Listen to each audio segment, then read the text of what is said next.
Okay, so here we are. We're going to set the valves on a X15 Cummins. You see that there was a plug there. We popped that plug out. You can see we're on C.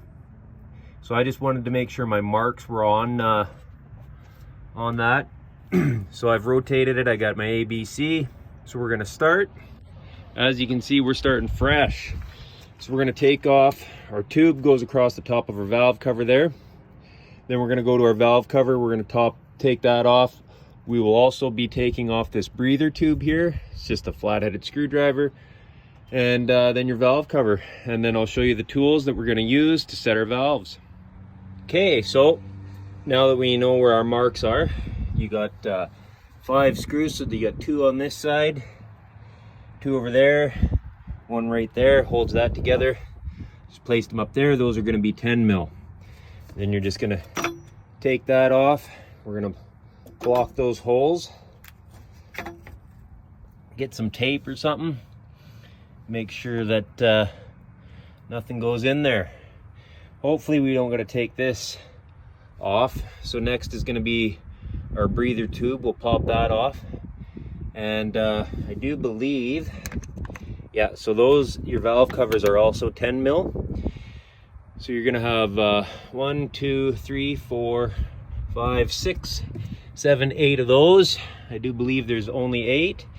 So hopefully we can just pop those off. Get to that, pop those off, then we can start setting our valves. Okay, so here we are on the top of the engine. I have one of these. You can get step gauges. So your exhaust is going to be 27 thou. And your intake's going to be 14 thou. And we are set on C right now. So the easiest way to check, you put that, there's markings on there like we said. So we were on C. So you see these 2 are loose. And then this is your jake. So what I like to do, so I know I'm on the right one, is you're going to have your 7 mil to set your jake. So I like to set the jake. That way I know I'm on that one. And then you're going to take your feeler gauges. This long one here is going to be your intake. You're going to have to kind of, it's tricky to do with one hand, so you kind of got to rock it. And it's going to be kind of tight to get in there. So I got my 14 on. Let me just get it in here. Okay, so it's going to be the same for your exhaust. So we got it on our intake side. You can see we're moving, little sticky, but it moves.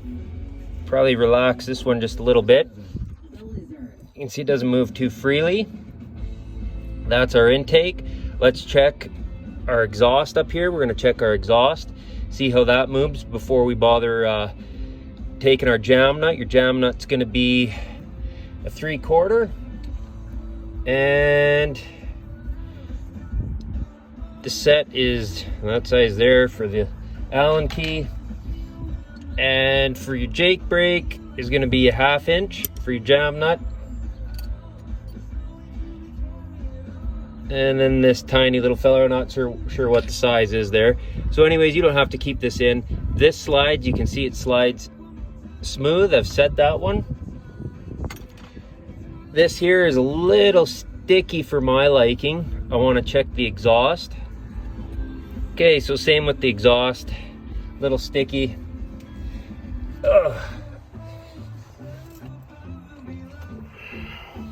So let's just do a quick set here for you guys. Okay, so you're just going to loosen that off.